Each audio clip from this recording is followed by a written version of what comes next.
Okay, welcome back to the channel. I hope everyone is doing well. I made a video about this a few days ago and I pulled it because it was trash.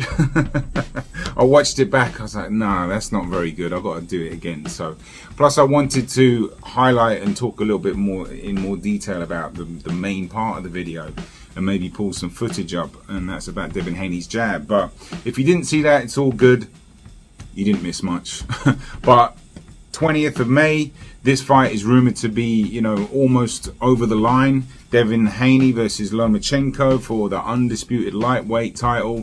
Fantastic fight. It really is a marvelous fight for boxing, and it's great that these guys got this fight done fairly quickly, to be honest. I know it's been in talks, you know, like in the fans and stuff like that, but Haney was in the ring not that long ago after the Ortiz fight when Loma beat Ortiz, and, you know, negotiations got done, the fight's done. Brilliant. And I cannot wait for it because it is a marvelous matchup. Intriguing matchup as well, stylistically.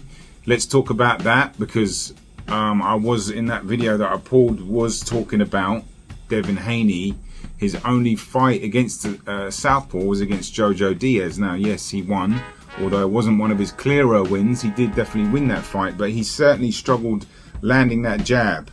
Now, if you look at the punch stats, which I'll pull up right now, the punch stats are astonishingly low for Devin Haney in terms of landed, well, percentage. He only landed 10 jabs, but they are a little bit misleading as well because he was pouring with the jab and probing with it. I don't know exactly what they count, but it wasn't like he was really trying to land it all the time, and he was, you know, being fairly clever with it, because I was saying that in the previous video, he's going to have to use his jab to set up his other punches, whether it's the left hook or maybe that southpaw killer, or come in with the left hook and then come through using his feints and stuff like that. But that is a key part to this factor, because that's Devin Haney's best punch is his jab. So if you do take that away, you know, what's he going to do against Loma? And look, he's fine, he's a great fighter, he's the undisputed champion, but it does make you wonder, because Lomachenko is not Diaz. You know, I know there's a massive age gap, 10 years I think roughly, and obviously the size difference. Haney looked huge in that ring when they sized up. Even Loma was like, this guy's a lightweight. So, you know, a lot of variables that are, you know, worth thinking about, because that jab situation, not to mention, you know, like obviously Haney's got that to deal with, but Loma's got to deal with Haney's range control, which is superb. And I just think it makes to be just a phenomenal matchup. Who do you guys think is going to win, and why do you think it's going to win? A lot of people are just kind of picking Haney straight off the bat. Right now, because of the jab, I'd need to look a little bit more footage, but I would honestly, if I was a betting man, I would just give Loma like a slight mini edge. But I can totally see this fight going both ways.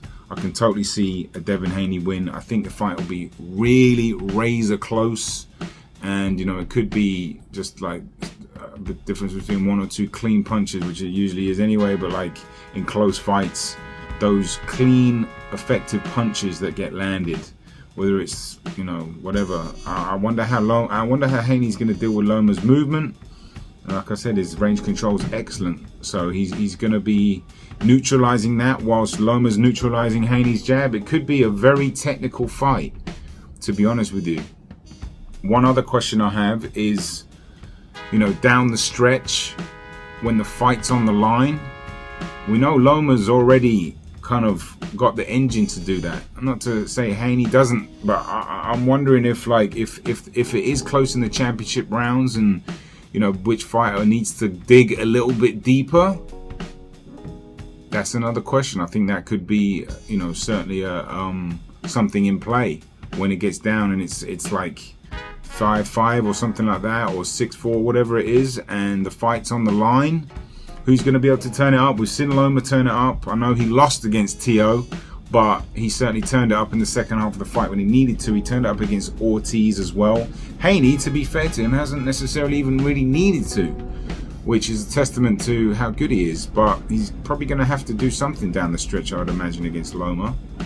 So, more fascinating stuff, and I cannot wait for this. So far this year in boxing, The same thing happened last year. We started getting a ton of really good fights, undisputed fights, unifications, stuff like that.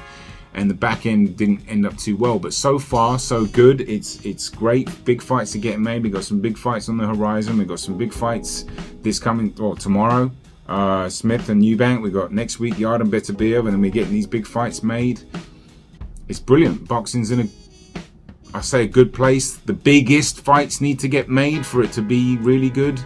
And I'll make a separate video about that, because it's getting frustrating, isn't it, when these big fights are just like right there, and a lot of casuals don't understand why, and they're getting turned off by it. Because I was speaking to a couple of them in the gym.